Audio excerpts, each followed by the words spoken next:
c'est Weed, j'espère que vous allez bien. Personnellement, ça va super. Dans mes vidéos, j'explique souvent que les catcheurs prennent de gros risques à chaque fois qu'ils montent sur un ring et qu'ils peuvent régulièrement se blesser. Et en vrai, j'oublie de parler des arbitres. Et oui, eux aussi sont impliqués dans les matchs, parfois même physiquement, et comme vous pouvez l'imaginer, il est déjà arrivé qu'ils se blessent. Que ce soit avec des coupures, des chevilles disloquées ou des commotions cérébrales, aujourd'hui on est parti pour voir ensemble 5 arbitres qui se sont blessés en plein match à la WWE. Mais juste avant, n'hésitez pas à vous abonner à la chaîne et à activer la cloche si c'est pas encore fait et que vous aimez bien mes vidéos. Vous pouvez aussi me suivre sur Instagram, le lien est en description. Enfin bref, on est parti sans plus attendre avec la vidéo. 5. Dan Hengler. On commence cette vidéo avec une blessure survenue durant l'épisode de Raw du 16 mars 2016. Ce soir-là, le champion de la WWE à l'époque Triple H affrontait Dolph Ziggler. Bon, sans surprise, Triple H va gagner, mais après le match, Roman Reigns va faire son entrée dans l'arène pour confronter le champion, puisqu'ils allaient s'affronter pour le titre lors de WrestleMania 32 qui se déroulait 2 semaines plus tard. Après s'être prise une malle dans la tête, Triple H va se mettre à saigner au niveau du crâne, et les deux catcheurs continueront malgré tout leur affrontement en backstage. C'est alors qu'en essayant d'échapper à Roman Reigns, Triple H va jeter une caisse sur le sol pour bloquer le passage, mais l'arbitre Dan Hengler va se la prendre au niveau de la jambe. On pourra par la suite le voir boiter et il sortira du champ de la caméra juste après. La bordure de la caisse lui a causé une coupure assez impressionnante au niveau du tibia et il devra subir plusieurs points de suture pour se soigner.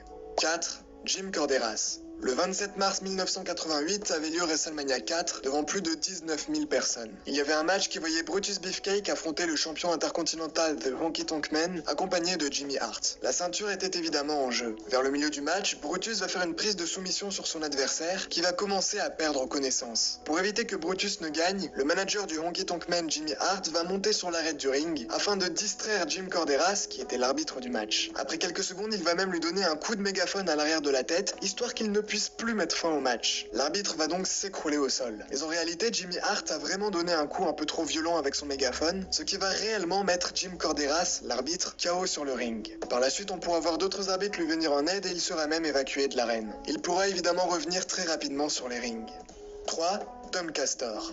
Celle-ci est assez visuelle, donc si jamais vous craignez un petit peu les images choquantes, vous pouvez directement passer à la blessure suivante en allant à ce moment de la vidéo que vous voyez affiché à l'écran. On est le 25 avril 2019, durant un show non télévisé d'NXT à Omaha au Nebraska. Ce soir-là, il y avait un match pour le titre de North American Champion entre Velveteen Dream et Tyler Breeze. C'est Tom Castor qui était chargé d'arbitrer la rencontre. À un moment du match, il va se prendre un super kick venant de Tyler Breeze, mais en retombant au sol, il va se blesser au niveau de la cheville. En fait, plus précisément, il va se la coincer pendant sa chute. C'était assez impressionnant puisqu'elle était complètement retournée. Le plus incroyable, c'est qu'il va continuer malgré ça son job en faisant par exemple un tombé alors qu'il avait un pied complètement retourné. Par la suite, un autre arbitre va débarquer sur le ring pour lui venir en aide en faisant notamment le signe X pour signifier que l'équipe médicale devait intervenir et après un an d'absence, il pourra à nouveau monter sur les rings pour recommencer à arbitrer. Un immense respect à lui pour avoir fait passer le bon déroulé du show avant sa propre santé. 2. Jack Doane. On continue avec Jack Doane, un arbitre qui a rejoint la WWE en 1991 et qui y restera jusqu'en 2013. Durant un match par équipe, Jimmy Del Rey, membre de l'équipe The Heavenly Bodies, va accidentellement lui rentrer dedans, ce qui va le blesser au niveau du genou. Il souffrira en fait d'une élongation des ligaments. Cette blessure va le rendre inactif pendant un mois et il pourra faire son retour assez rapidement. Mais ce n'est pas la seule blessure qu'il a pu subir. En effet, durant le Royal Rumble 1998, il subira une commotion cérébrale en se prenant 130 kg en pleine tête. En fait, le catcheur Phineas Godwin participer au match, puis il se fera éliminer par Mark Henry et c'est à ce moment qu'il va retomber sur l'arbitre Jack Doane. Un petit accident bête mais qui n'empêchera pas à l'arbitre de remonter sur les rings plus tard.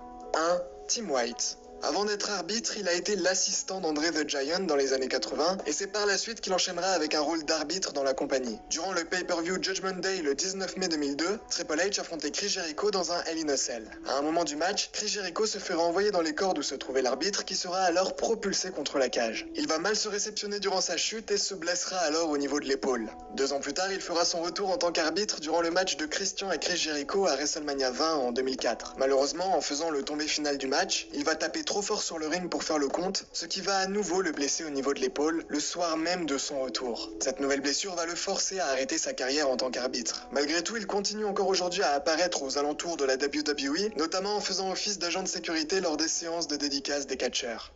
Voilà, on arrive à la fin de cette petite vidéo. Si elle vous a plu, n'hésitez pas à vous abonner à la chaîne en activant la cloche et aussi à me suivre sur Instagram, le lien est en description. Nous on se revoit très vite pour de nouvelles vidéos et d'ici là, portez-vous bien. C'était Weeds.